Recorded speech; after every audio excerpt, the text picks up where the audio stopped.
NewsNation's Alex Caprariello is live for us outside the courthouse in Idaho, where Bryan Kohberger, is he still inside or did he just leave, Alex? No, still going on right now. When I just left the courtroom just a few minutes ago, Elizabeth, fourth witness, I'm told the final witness of the day, was up on the stand. She's a lawyer and a genetic genealogist expert. We've heard a lot from investigative experts when it comes to DNA matching, tracing, and actually putting the puzzle pieces together for law enforcement.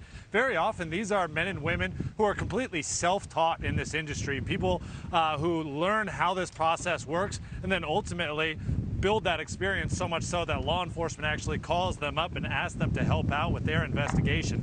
So that's been a lot of today's hearing today, Elizabeth, was actually hearing how this process of genetic genealogy works, what kind of time it takes to actually build up a profile match, and then how that works and getting it into the hands of law enforcement. But Alex, what does the genetic genealogy have to do with it? They actually have a swab from his cheek and it's a statistical match. Right, but really there are other potential matches that could actually come from one DNA sample, right? It's never going to actually be a 100% match. That's what I learned today, right? Very often we hear it's a highly probable, highly statistical 99.9% match, but you're never really going to hear it be a 100% match. And that's really what the defense is hoping to capitalize on. What other possible matches could be out there? Other people that fit into this greater database where the DNA could have been matched to them. If the prosecution is forced to hand that over, meaning the lab results that actually came from the DNA analysis, it actually provides more opportunity for the defense to have seek some sort of claim of innocence for Bryan Kohberger. They're also arguing that the grand jury was not instructed properly when they indicted Kohberger of these 4 murders.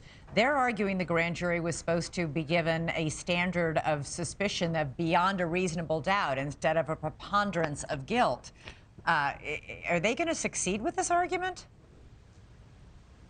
Well, that's a great question. Honestly, today in the hearing, they haven't even gotten to the motion for a stay. That's what you're talking about in trying to halt this investigation or halt this hearing in this upcoming trial because they believe that the actual grand jury indictment did not follow Idaho code.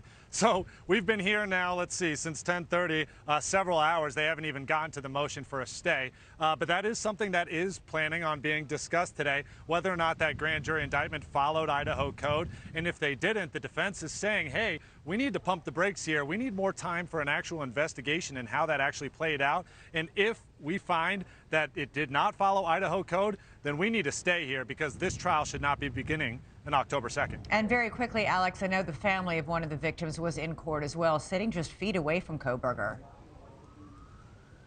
Yeah, that's right. The Gonsalves family is in court today. They're sitting on the side of the prosecution. Specifically, we're looking at Steve Gonsalves and his wife. There's also several other people that are there with them as sort of a support system. I noticed that Steve is actually wearing one of those bracelets that actually says the names of all 4 of the victims. So you could see that this is still obviously so close to their hearts right now. They tell Ashley Banfield last night that they were planning on being here, and sure enough, they were here. When they were walking up the sidewalk to enter the doors of the courtroom, I asked if they had any comment that they wanted to share before the hearing. They told me not yet, not before the hearing, which means that it's quite possible that they're going to come out here once this hearing is over. We'll get a chance to speak to them, hear in their eyes how things went today, and sort of what they're hoping for the future as this hearing continues. Thanks so much for watching. Go to joinnn.com to find NewsNation on your television provider. And don't forget to click the red subscribe button below to get more of NewsNation's fact-driven, unbiased coverage.